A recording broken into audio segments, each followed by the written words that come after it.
Have you ever found yourself in the middle of pain that makes absolutely no sense?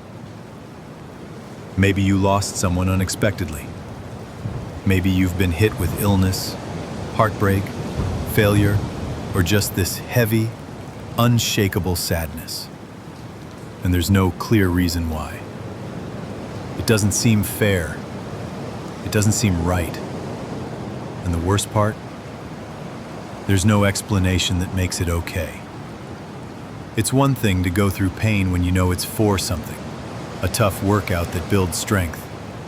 A broken relationship that taught you a lesson. Even grief can sometimes come with a bittersweet purpose.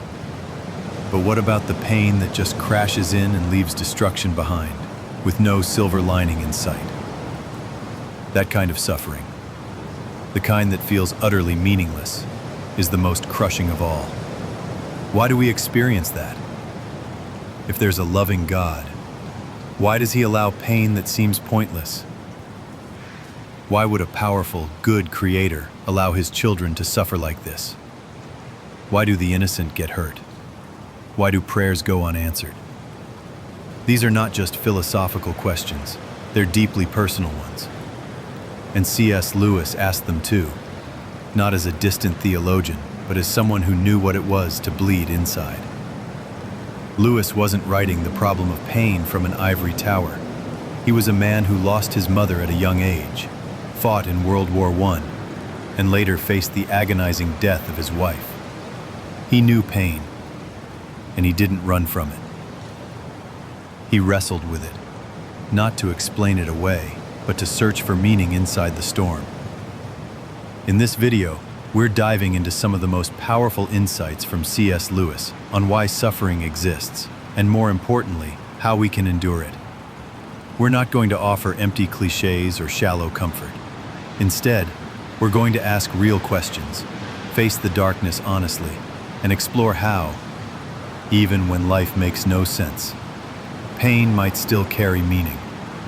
Because maybe, just maybe, there's something deeper happening when life hurts the most. And maybe that pain, no matter how unbearable, is not the end of the story, but the beginning of a transformation we never expected.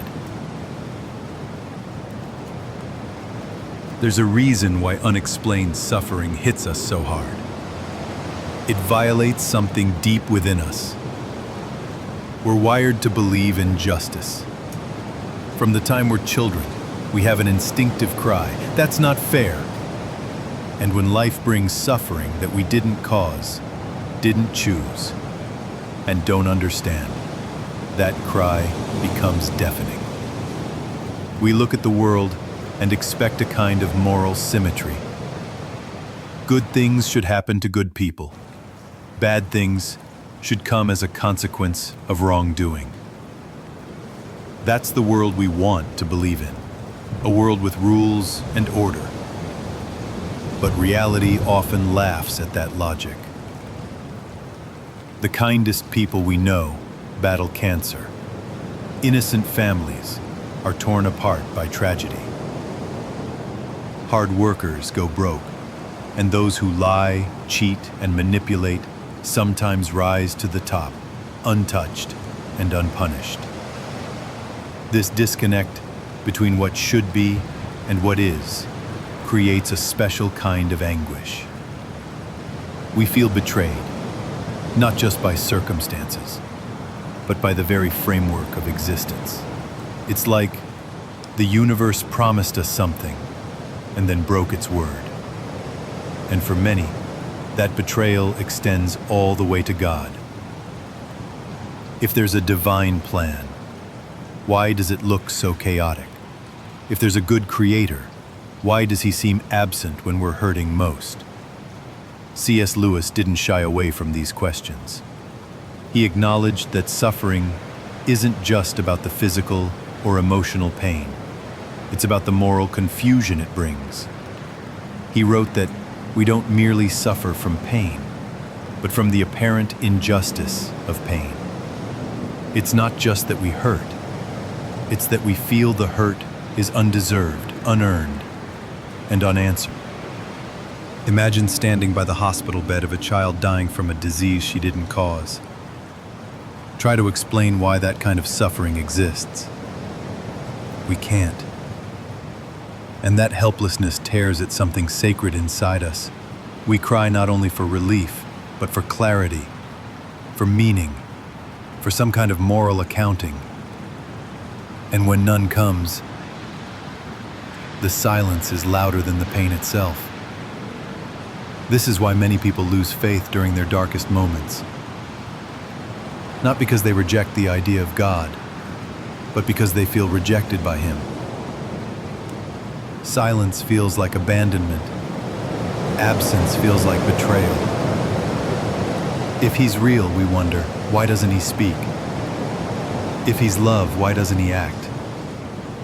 Lewis argued that this very tension, the agony between what we long for and what we live through, is not meaningless. It points to something bigger. That gut feeling that life should be just, that suffering should make sense, is not some emotional glitch. It's a clue, a kind of moral echo, a signal that perhaps we were made for more than this broken reality. We feel pain as unfair because, deep down, we believe in a version of the world that is just, whole, and meaningful. And that belief isn't naive. It might be the most honest part of us.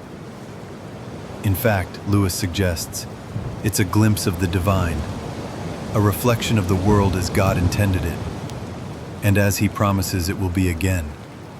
So when pain strikes and it feels deeply unfair, that feeling matters.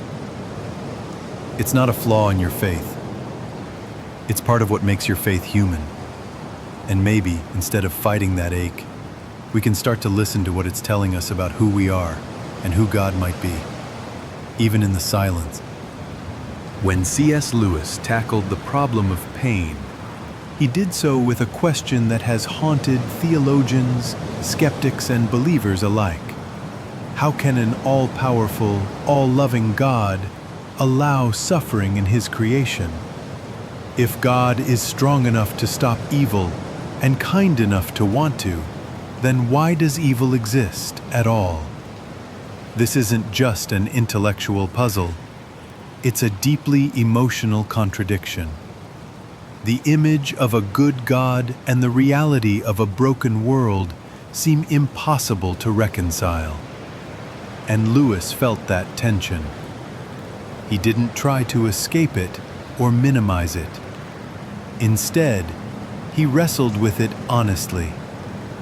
And what he discovered reshaped not only his faith, but the way countless others view suffering. The heart of Lewis's response lies in a radical idea: free will. He argued that true love is impossible without freedom. If God were to create a world in which humans could only choose good, it would be a world without real choice, a world without risk, but also a world without real relationship. Love, by its very nature, must be freely given to mean anything. A world of automatons might be painless, but it would also be empty. So God gave us freedom, and with freedom comes the possibility of evil. The moment we were given the ability to choose, we were also given the capacity to wound, to rebel, and to corrupt. Much of human suffering, Lewis argued, can be traced to our misuse of that freedom, not just individually, but collectively, over generations. But even this doesn't account for all suffering. What about natural disasters, diseases, genetic disorders, and accidents, pain that no human directly causes? Lewis didn't ignore these. He acknowledged that such suffering often feels arbitrary and cruel, but he pointed to the nature of a lawful, consistent universe. For the world to be livable, the laws of nature must be stable. Water must boil at the same temperature, fire must burn, gravity must pull, And in such a world, those same consistent laws can sometimes lead to tragic consequences. Still, Lewis didn't stop at explanations. He pushed deeper. He wanted to know not just why pain exists, but what God does about it. And here, Lewis's faith brought him to a profound conviction that God is not distant from our pain. He does not sit in some untouchable heaven while we suffer below. Christianity, he insisted, is the story of a God who enters suffering, who becomes human, who bleeds. Jesus didn't just see suffering, he experienced it. He was betrayed by friends, beaten by enemies, and crucified in agony. For Lewis, this changed everything. It meant that our pain is not ignored, it is shared. God is not merely watching us from above, he is walking with us through the fire. This perspective shifts the question from why does God allow suffering to why would God join us in it? And the answer, Lewis believed, lies in the depth of divine love. A love so committed, so fierce, so compassionate, that it refuses to remain untouched. A love that embraces the cost of freedom, even when that cost is a cross. Lewis also emphasized that this life is not the final chapter. If we view pain only through the lens of 70 or 80 years, it can seem unbearable. But if we believe that this life is just the preface to eternity, then even the worst suffering might take on a different weight. Just as we don't judge a story by a single paragraph, we can't judge the meaning of our lives by only the pain we see today. And there's one more argument Lewis makes, a quiet but powerful one. When we cry out against suffering, we are appealing to a moral standard. We're saying, this is wrong, this shouldn't be. But if the universe is just random particles and chance, where does that sense of right and wrong come from? Why do we expect justice at all? Lewis suggests that our very outrage at suffering is itself a signpost to something beyond us. A clue that we were made not just by a moral God, but for a moral world. A world that is broken now, but destined for restoration. So, when Lewis speaks of a loving God in a hurting world, he's not dismissing the pain, he's elevating it. He's pointing to a love that chooses the harder road. A love that takes our questions seriously. A love that suffers with us and promises one day to wipe every tear away. C.S. Lewis once wrote one of the most unforgettable lines in all of his work. God whispers in our pleasures, speaks in our conscience, but shouts in our pain. It is his megaphone to rouse a deaf world. It's a haunting image. God not as a silent observer, but as someone raising his voice because we're not listening. Think about it. When life is comfortable, when everything's going according to plan, it's easy to forget about God or to reduce him to a background presence. Success and security can act like noise-canceling headphones, drowning out the deeper questions. We stay busy, distracted, content with surface-level living. But then, pain comes, and everything changes. Pain has a way of cutting through the noise. It stops us in our tracks. It disrupts the illusion that we are in control. It exposes the truth, that we are fragile, dependent, and deeply in need of something beyond ourselves. And it's in that moment, when we are weakest, that we become most ready to hear. Lewis wasn't suggesting that God causes all pain solely to get our attention, but he was clear. When pain enters our lives, however it arrives, it creates a powerful moment of spiritual clarity. It doesn't guarantee transformation, but it opens a door. And sometimes, that door is one we never would have noticed otherwise. Think of someone who spent years chasing success, only to have a health crisis take everything off the table. Or a person whose identity is wrapped in a romantic relationship until betrayal shatters it. Or a high achiever whose career collapses in a day. In those moments, the question shifts from, how do I fix this, to, who am I without it? And often, the answer points beyond ourselves. Lewis believed pain can serve as a kind of divine spotlight, not to condemn us, but to illuminate what we've been blind to. It reveals the false gods we've trusted, the illusions we've clung to, the lies we've told ourselves to feel in control. And when those are stripped away, something more honest can begin. Of course, this doesn't mean that everyone finds faith through suffering. Some people harden, some grow bitter. Pain doesn't automatically lead to growth, but it can. It has the potential to wake us up, to reorient our hearts, and to start a conversation with God that pleasure never would have sparked. And for many, that conversation is life-changing.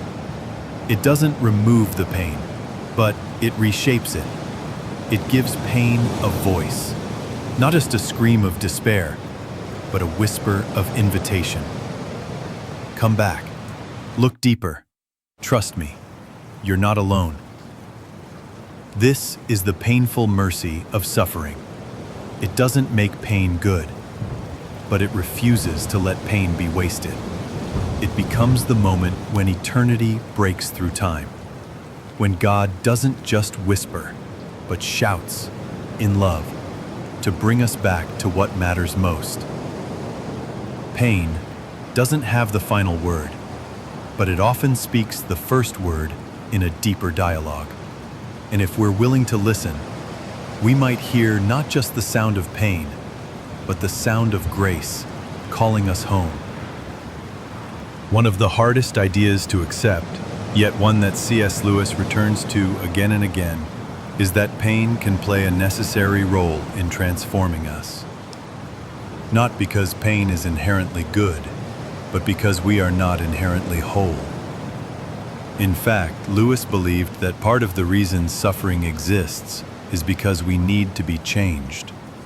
He wrote, "We are not metaphorically, but in very truth, a divine work of art, something that God is making, and therefore something with which he will not be satisfied until it has a certain character.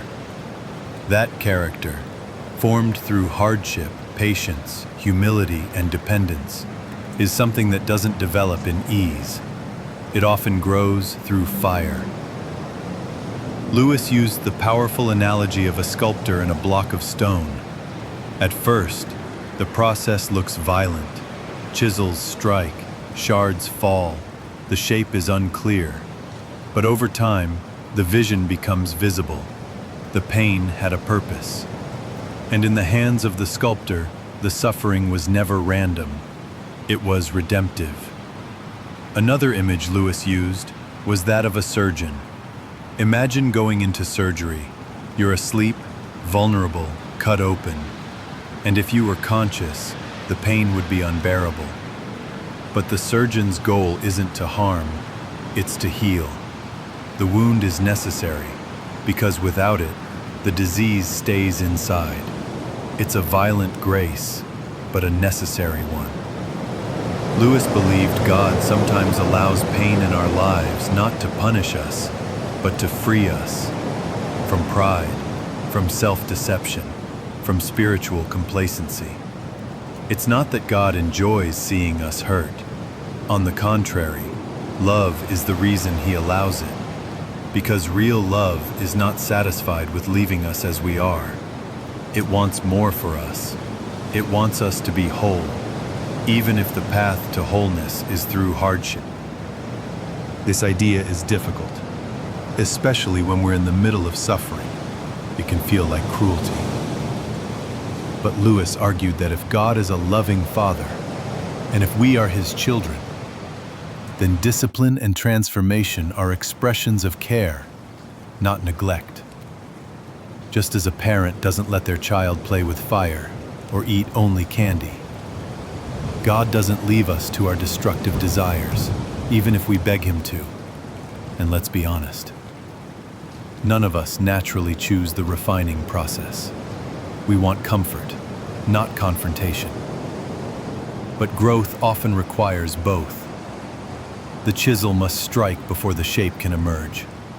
And sometimes, the very areas of our lives where we feel the deepest pain are the ones God is working on most. It's important to note that Lewis wasn't advocating for a cold or indifferent response to suffering. He didn't say we should simply accept it and move on. Rather, he invited us to trust that in the chaos, there might be craftsmanship. That what feels like shattering might actually be shaping. There's comfort in that vision, not because it erases the pain, but because it gives it meaning. If we are being refined, if we are being made into something beautiful, then our suffering isn't wasted. It becomes part of a deeper story, a story of transformation, not destruction. Lewis knew this truth personally. His own grief, particularly after the death of his wife Joy, wasn't neat or poetic. It was raw. He wrote in A Grief Observed about screaming into the silence, about feeling abandoned, about questioning everything he once believed. But even in that darkness, he came to believe that something was happening within him. Something he couldn't fully see, but something sacred. And maybe that's what refinement is. The slow, often invisible shaping of our souls. Pain is not the only tool God uses, but it is sometimes the one we can't ignore. There's a particular kind of suffering that is the hardest to bear, not because it's the most intense, but because it makes no sense. It doesn't teach a clear lesson. It doesn't lead to immediate growth. It doesn't produce anything we can point to and say, that's why it happened. It just hurts. This is the pain that lingers in mystery. The car crash that kills a child. The illness that strikes out of nowhere. The betrayal that comes without warning or reason. It's the kind of pain that leaves us with more questions than answers. And perhaps the hardest question of all, what if there's no explanation at all? C.S. Lewis didn't shy away from this kind of suffering.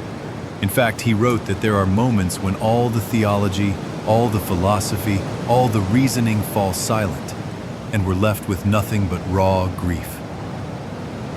In A Grief Observed, he confesses that even after years of studying and defending God's goodness, he found himself doubting everything when his wife died. Where is God? He wrote. Go to him when your need is desperate. And what do you find? A door slammed in your face. Lewis knew what it was like to be broken by unanswered prayers. He knew the ache of sitting in the middle of pain that refuses to be interpreted. And in those moments, he discovered something profound. That faith is not about having all the answers. It's about trusting when there are none. We often want God to explain himself. We want clarity, closure, reasons. But sometimes, what God offers instead is his presence. Not a solution, but a companion. Not a map, but a hand to hold. And in many ways, that's harder, but also more intimate. There is a silence that feels like abandonment, but there is also a silence that can become sacred, a silence that invites us to deeper trust, not because we understand, but because we are known, because we are not alone. Lewis believed that even when pain seems pointless, it might still hold purpose, just not a purpose we can yet see. Like a child getting a painful injection, we may scream and not understand why the one who loves us allows it. But that doesn't mean love is absent. It means love is doing something we cannot yet grasp. And even more, what if God's silence isn't rejection, but presence in disguise? What if he is closer than ever, not because he answers our questions, but because he walks with us through them? Sometimes the greatest act of faith is not in seeing the meaning, but in choosing to believe it's there anyway. Trusting that a story is still being written, even if the current page makes no sense. Lewis didn't offer neat answers, but he did offer hope. And that hope was rooted in a God who is not afraid of our questions, who does not scold our doubt, and who stays, even in the silence. Talking about pain is one thing. Living through it is another. It's easy to speak of meaning and growth from a distance, but when you're in the middle of suffering, you don't want theories. You want something solid, something that helps you make it to the next hour, the next day. So how do we actually walk through pain with faith? C.S. Lewis didn't offer easy steps, but he did believe that our response to suffering can shape us. And that starts with one word: honesty. Lewis encouraged believers not to pretend, not to sanitize their grief. When he lost his wife, he didn't hide behind platitudes. He poured out his anguish, confusion, and doubt. He believed God could handle raw honesty, and that faith at its core begins in truth. From there, he spoke often of prayer, but not polished, perfect prayers, just real ones. The kind that groan, the kind that repeat the same question over and over. Prayer during pain isn't about getting answers, it's about staying connected, about not letting silence push us into isolation. Lewis also stressed the power of community. Suffering isolates us. It tells us we're alone. But the presence of another person, even if they say nothing, can be healing. Lewis found comfort in friends who didn't try to fix him, but who simply stayed. In our own pain, reaching out may feel unnatural, but it's essential. We need others to carry us when we can't walk ourselves. Another practice is grounding ourselves in Scripture. Lewis leaned heavily on the Psalms because they're filled with every human emotion: rage, despair, confusion, hope. Reading the cries of David can remind us that we're not alone in our struggle, that even saints shouted into the dark. Scripture gives voice to what we feel and reminds us of what we forget, that God has always walked with the wounded. Lewis also spoke about routine. In suffering, even small habits can be anchors. Waking up, making a cup of tea, reading a page of truth, going for a walk. These aren't spiritual shortcuts. They're daily acts of defiance against despair. And perhaps most importantly, Lewis believed in the power of time. He once said, "We are not necessarily doubting that God will do the best for us. We are wondering how painful the best will turn out to be." That's honest and real. Sometimes, faith looks like hanging on by a thread, refusing to let go, even when it all feels pointless. So how do we walk through pain? With honesty, with connection, with truth. By showing up to life even when we feel numb. By refusing to let pain be the only voice we hear.